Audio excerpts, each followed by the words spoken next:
ونصلي ونسلم على رسوله الكريم أما بعد فأعوذ بالله من الشيطان الرجيم بسم الله الرحمن الرحيم يرفع الله الذين آمنوا منكم والذين أوتوا العلم درجات صدق الله مولانا العظيم الصلاة والسلام عليك يا رسول الله الصلاة والسلام عليك يا حبيب الله الصلاة والسلام عليك يا رحمة للعالمين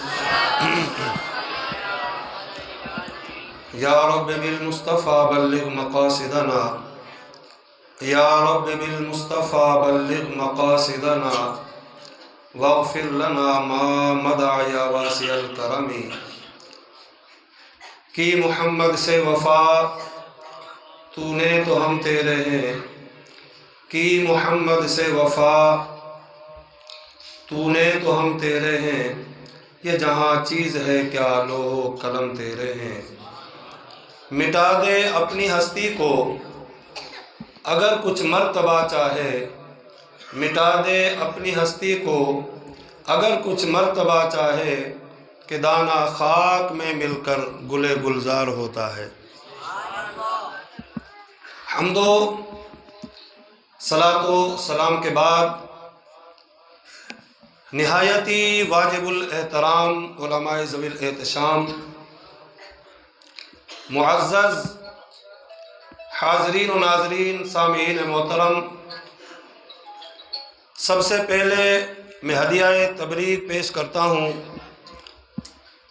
مجاہد اہل سنت، خطیب اہل سنت، فخر اہل سنت حضرت علامہ مولانا محمد جہانگیر رضوی قادری صاحب مدظ اللہ القدسیہ کو کہ جنہوں نے تھوڑے ہی وقت میں بڑی محنت شاقہ کے ساتھ، کوشش اور لگن کے ساتھ اس ادارے کو قائم کیا، اور یقیناً آپ حضرات نے ان کے ساتھ تعاون فرمایا۔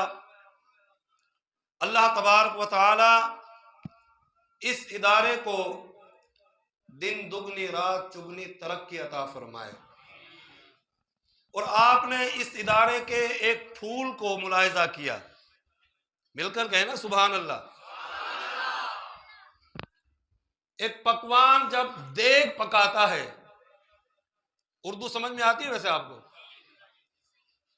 جب ایک کھانا بنانے والا پکوان دیگ بناتا ہے تو جب وہ دیگ تیار ہو جاتی ہے تو وہ پلیٹ بھر کر اس کو چیک نہیں کرتا کہ پوری پلیٹ کھانے کے بعد کہے کہ ہاں اب پک چکی ہے، ایسا نہیں ہے۔ وہ ایک دو دانے نکال کر چیک کرتا ہے پک گئی یا نہیں، ایسا ہی ہوتا ہے۔ دو چار دانے، ایک دانہ دو دانے نکال کر اس کو چیک کرتا ہے یہ دیکھ پک گئی، چاول کچا تو نہیں ہے۔ تو میرے دوستو، آپ نے ابھی ایک طالب علم کی تقریر کو سنا، تو اس ایک بچے کی تقریر نے ہمیں بتا دیا کہ یہاں ہر بچہ مجاہد ہے۔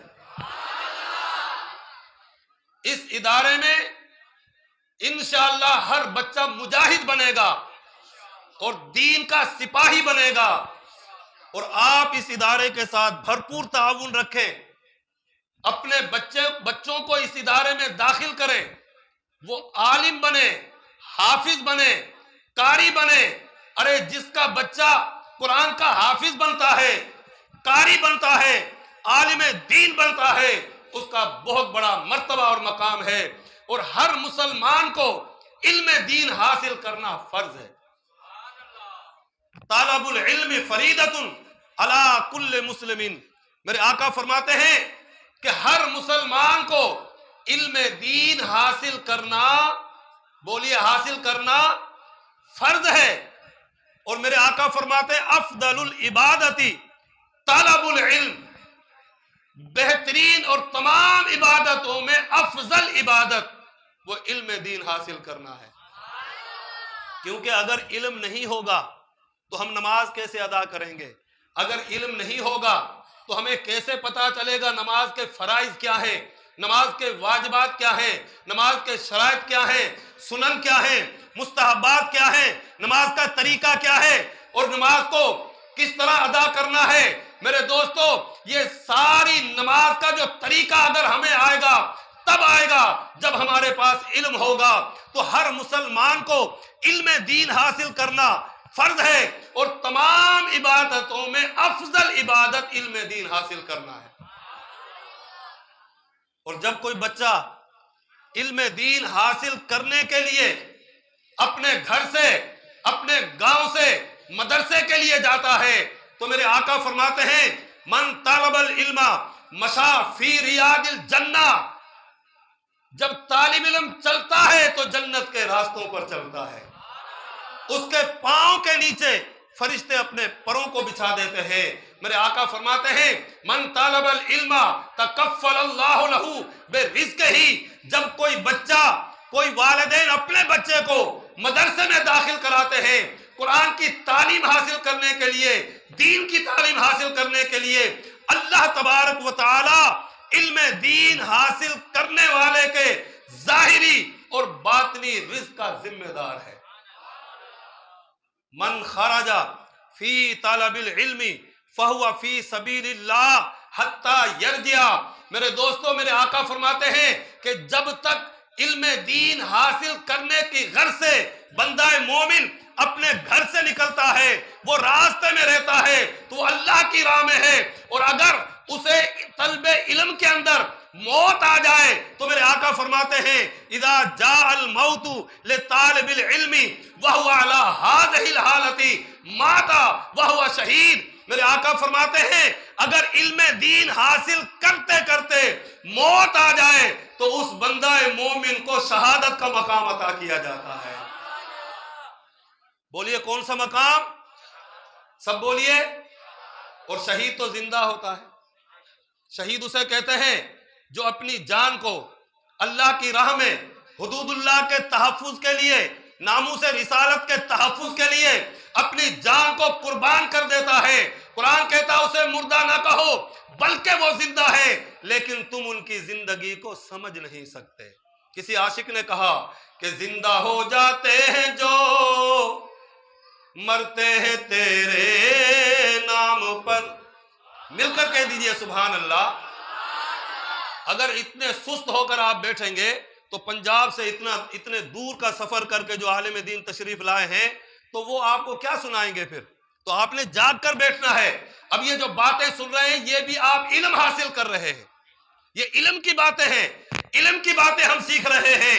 تو کسی عاشق نے کہا کہ زندہ ہو جاتے ہیں جو مرتے ہیں حق کے نام پر.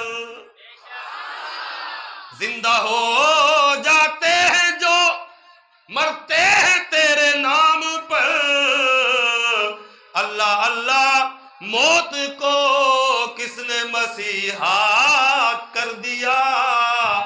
اللہ اللہ موت کو کس نے مسیحا کر دیا. میرے دوستو، اب آپ نے سبحان اللہ کہا.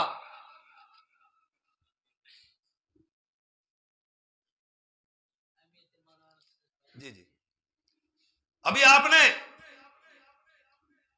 ایک مرتبہ سبحان اللہ کہا، 90 نیکیاں. کتنی نیکیاں؟ 90 نیکیاں. آپ علماء کی زیارت کے لیے یہاں آئے، علماء کی زیارت کر رہے ہیں تو یہ زیارت کرنا بھی ثواب ہے. میرے آقا فرماتے ہیں 4 چیزوں کو دیکھنا عبادت ہے.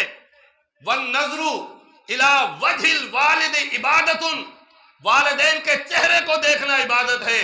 والنظر الی المصحف عبادت، قرآن پاک کو دیکھنا عبادت ہے.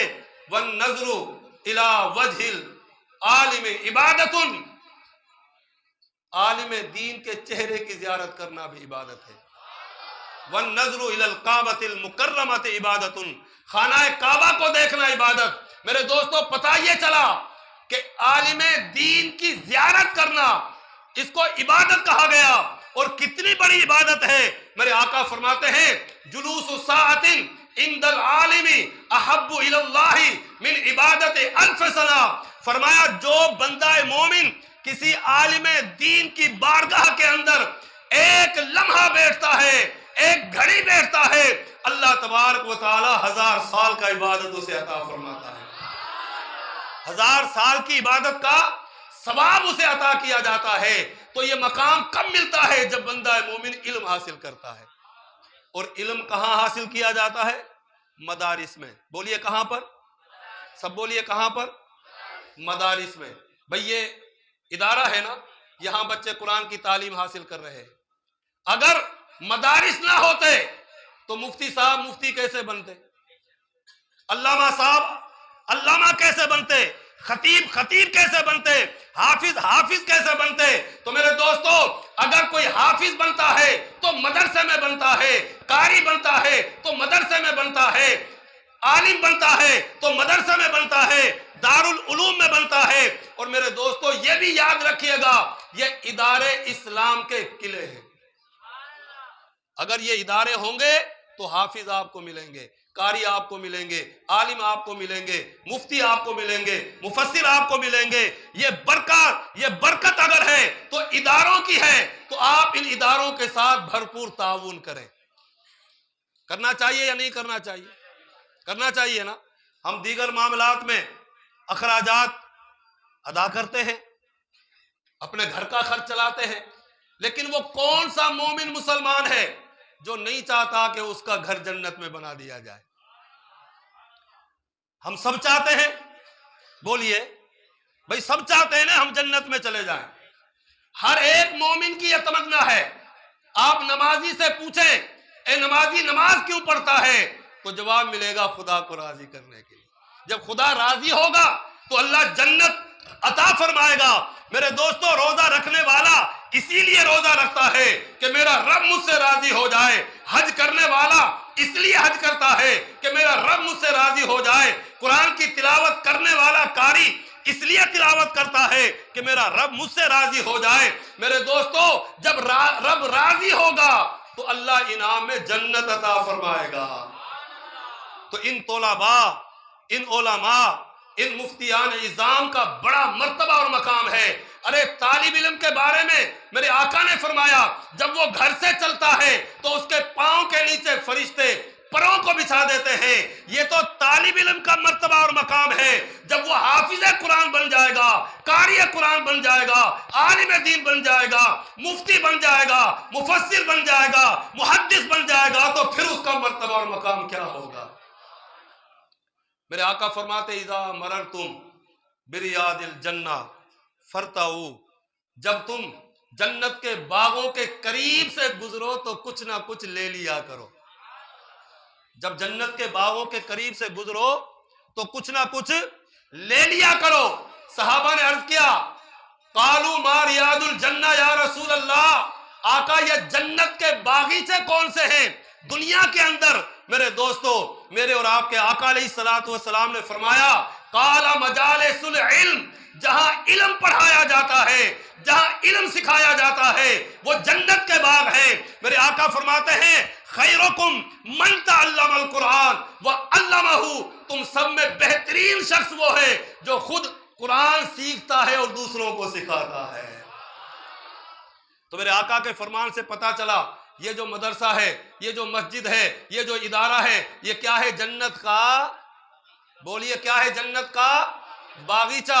اور اگر ہم چاہتے ہیں کہ ہمارا گھر، ہمارا محل، ہماری بلڈنگ جنت میں بنا دی جائے تو میرے آقا نے یہ بھی فرما دیا من بنا للہ مسجدا بنا اللہ لہ بیتا فی الجنہ، ارے جو اللہ کے گھروں کو بناتے ہیں اللہ ان کا گھر جنت میں بنا دیتا ہے۔ ان کا گھر کہاں بنا دیا جاتا ہے؟ جنت میں بنا دیا جاتا ہے۔ میرے آقا فرماتے ہیں اذا مات الانسان انقطع عنہ عملہ الا من ثلاثۃ، فرمایا جب ایک مسلمان کا انتقال ہو جاتا ہے، نیک اعمال کا سلسلہ منقطع ہو جاتا ہے، اب وہ نماز نہیں پڑھ سکتا، روزہ نہیں رکھ سکتا، حج نہیں کر سکتا، عمرہ نہیں کر سکتا، زکوٰۃ نہیں دے سکتا، صدقات نہیں دے سکتا۔ لیکن میرے آقا فرماتے ہیں 3 کام ایسے ہیں اگر بندہ اپنی زندگی میں کر جائے وہ تو قبر میں چلا جائے گا، قبر میں چلا جائے گا لیکن ثواب اس کو قبر میں بھی ملتا رہے گا۔ میں آپ سے پوچھتا ہوں، بتاؤ وہ کام کرنا چاہیے یا نہیں کرنا چاہیے؟ چند لوگ کہہ رہے ہیں، سب بولے کرنا چاہیے یا نہیں کرنا چاہیے۔ اب وہ کون سا کام ہے؟ الا من ثلاثۃ الا من صدقۃ جاریۃ۔ نمازیں تو نہیں پڑھ رہا وہ قبر میں جانے والا، روزہ بھی نہیں، حج بھی نہیں، زکوٰۃ صدقات خیرات، اب وہ کچھ نہیں کر سکتا، لیکن بندہ مومن اگر مرنے سے پہلے صدقہ جاریہ کر جائے تو وہ تو قبر میں چلا جائے گا، قیامت تک اس کو ثواب ملتا رہے گا۔ وہ کام ہمیں کرنے چاہیے جو قبر میں جانے کے بعد بھی ثواب ملے، اور وہ کام کون سے ہیں؟ میرے آقا فرماتے ہیں اگر آپ نے مسجد بنا دی، اگر آپ نے مدرسہ بنا دیا، مسجد میں ایک اینٹ لگا دی، آپ نے مدرسے میں ایک اینٹ لگا دی، اگر سیمنٹ کی بوری لگا دی، اگر طلباء کے لیے کتاب مہیا کر دی، اگر طلباء کے لیے کھانا مہیا کر دیا، اگر آپ نے آٹا بھیج دیا، آپ نے گوشت بھیج دیا، یہ بھی صدقہ جاریہ۔ میرے دوستو جب تک مدرسہ قائم رہے گا، جب تک مسجد قائم رہے گی، ارے ایک اینٹ لگانے والے کو قبر میں ثواب ملتا رہے گا۔ تو میرا دل یہ چاہتا ہے، علامہ صاحب نے نہیں کہا مجھے، کبھی آپ یہ سمجھے کہ علامہ صاحب نے کہا ہوگا، میرا جی یہ چاہتا ہے کہ ہم سب کا کچھ نہ کچھ حصہ اس مسجد اور اس مدرسے میں لگنا چاہیے، لگنا چاہیے، ان طلباء پر ہمارا کچھ نہ کچھ حصہ لگنا چاہیے۔ تو یہ طالب علم کوئی نہ کوئی کھڑا ہو تو سب سے پہلے تو میں اپنی طرف سے کچھ پیش کرتا ہوں، اور آپ کی جو گنجائش ہے، جو 1000 دے سکتا ہے وہ 1000 دے، جو 2000 دے سکتا ہے وہ 2000 دے، جو 100 دے سکتا ہے وہ 100 دے، جو 500 دے سکتا ہے وہ 500 دے۔ میرے دوستو کوئی بھی محروم نہ رہے، جو 10 روپے دے سکتا ہے وہ 10 روپے اس ادارے میں جمع کرا دے۔ انشاءاللہ تعالی یہ ادارہ جب تک قائم رہے گا قبر میں ثواب ملتا رہے گا۔ میرے دوستو یہ بچہ آ رہا ہے، آپ اس کے پاس بچوں کے پاس جمع کرائیں، انشاءاللہ تعالی یہ ادارہ ہمارے لیے صدقہ جاریہ بن جائے گا۔ میرے آقا نے فرمایا جو اپنا گھر جنت میں بنانا چاہتا ہے، جو اپنا گھر جنت میں بنانا چاہتا ہے وہ کیا کرے؟ من بنا للہ مسجدا بن اللہ لہ بیتا فی الجنہ۔ کوئی بندہ محروم نہ لوٹے، جتنی آپ کی گنجائش ہے آپ ان کے ساتھ تعاون فرمائیں۔ میرے دوستو ان طلباء کا بہت بڑا مرتبہ اور مقام ہے۔ میرے آقا فرماتے ہیں اذا مر العالم او المتعلم علی قریۃ رفع اللہ العذاب عن مقبرتها 40 یوما۔ میرے آقا فرماتے ہیں طالب علم، قرآن پڑھنے والا، علم دین حاصل کرنے والا یا قرآن پڑھانے والا استاد کسی گاؤں کے قبرستان کے قریب سے گزر کر چلا جائے تو اللہ تعالیٰ 40 دن کے لیے عذاب اٹھا لیتا ہے۔ میرے دوستو جس گھر میں حافظ قرآن رہتا ہو، جس گھر میں قاری قرآن رہتا ہو،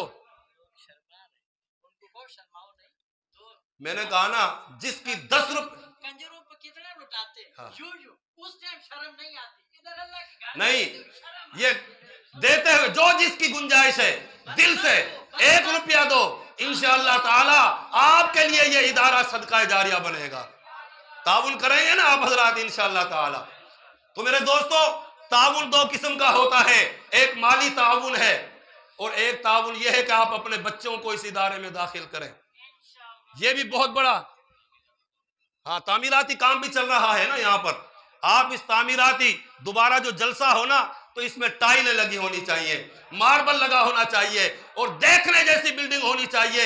اور یہ کب ہوگا؟ جب آپ حضرات دل کھول کر علامہ صاحب کے ساتھ تعاون فرمائیں گے، اور انشاءاللہ مجھے امید ہے کہ اہل علاقہ والے، اس علاقے میں رہنے والے بچوں کو بھی اس مدرسے میں داخل کریں گے، اور تعمیراتی حوالے سے بھی انشاءاللہ عز و جل علامہ صاحب کا ساتھ آپ دیں گے۔ میرے دوستو اللہ نے آپ کو دیا ہے، آپ اپنے 5 بچوں کو پالتے ہیں، کوئی 10 بچوں کو پالتا ہے، کوئی 7 بچوں کو اپنے گھر میں ان کی پرورش کرتا ہے۔ تو اگر ہم یہ سوچ لیں کہ جہاں 10 کلو آٹا اپنے گھر میں ہم اپنے بچوں کے لیے لے کر جا رہے ہیں، وہ 5 کلو آٹا مدرسے کے اندر اللہ کے مہمانوں کے لیے بھی بھیج دیں۔ اگر آپ کا یہ تعاون رہا، آٹا بھیجیں، چینی بھیجیں، اور جو آپ سے گنجائش ہو سکتی ہے آپ اس ادارے کے ساتھ تعاون کریں. ابھی آپ نے ایک بچے کو دیکھ لیا، اس کی تقریر کو سن لیا. یہ ایک بچہ نہیں ہے، میں نے کہا یہ ایک دیگ میں سے ایک دانہ ہے جس کو ہم نے ملاحظہ کیا ہے، اور انشاءاللہ امید یہ ہے کہ پوری دیگ ایسی ہوگی انشاءاللہ. انشاءاللہ میرے دوستو، ان طالب علموں کا بہت بڑا مرتبہ اور مقام ہے.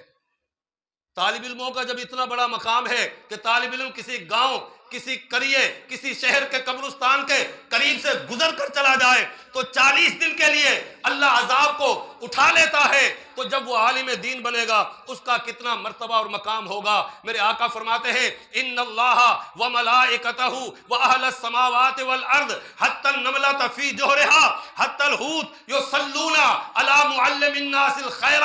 میرے آقا فرماتے ہیں بے شک اللہ تبارک و تعالی اور اس کے ملائکہ رحمتیں بھیجتے ہیں. چونٹیاں اپنے بلوں کے اندر، مچھلیاں سمندر اور دریاؤں کے اندر دعائیں مغفرت کرتی ہیں. کس کے لیے؟ جس نے قرآن سیکھا اور پھر وہ دوسروں کو سکھاتا ہے. مل کر کہے سبحان اللہ.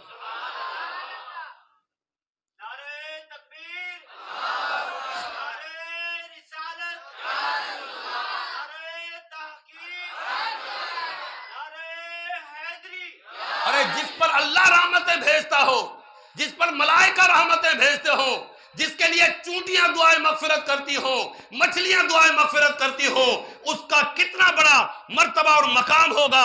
اور یہ عالم دین کا مقام ہے. اور جو لوگ اپنے بچوں کو قرآن کی تعلیم دلانے کے لیے، جو اپنے بچوں کو قرآن کی تعلیم دلانے کے لیے، دین کی تعلیم دلانے کے لیے مدارس میں داخل کرتے ہیں، ان والدین کا کیا مرتبہ اور مقام ہوگا.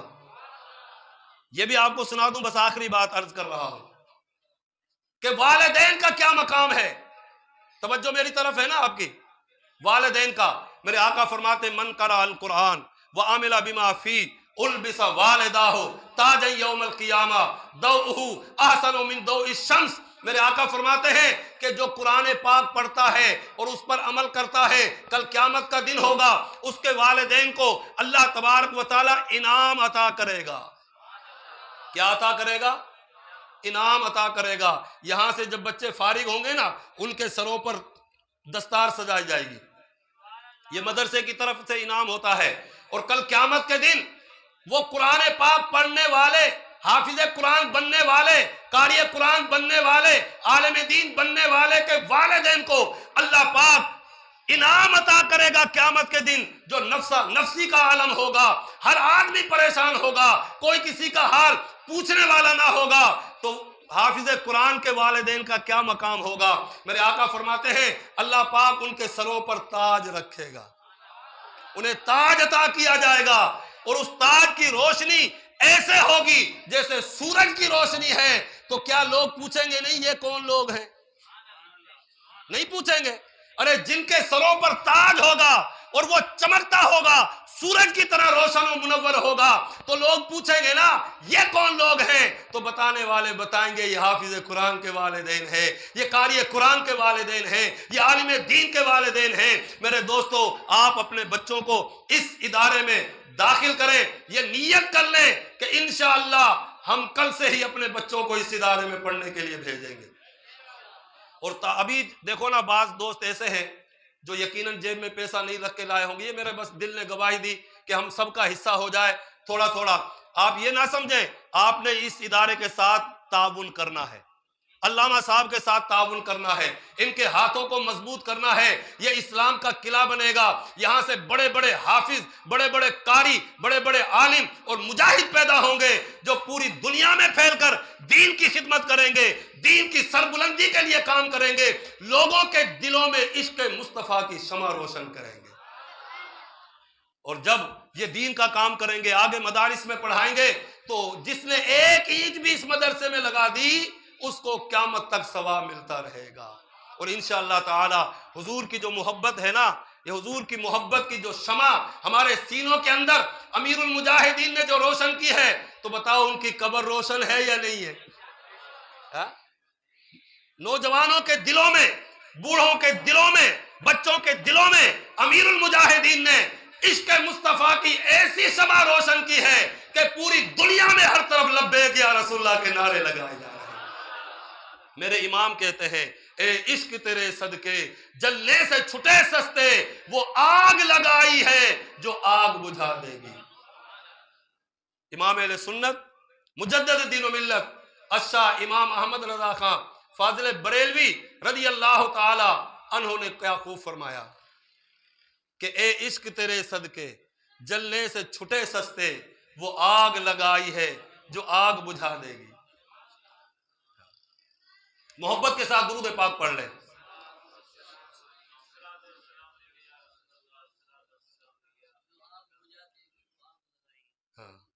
میرے دوستو، ابھی حضرت صاحب بیان کر رہے تھے نا، ہم اہل سنت و جماعت ہیں، ہے نا، اہل سنت و جماعت ہیں، اور اہل سنت کا بیڑا پار ہے۔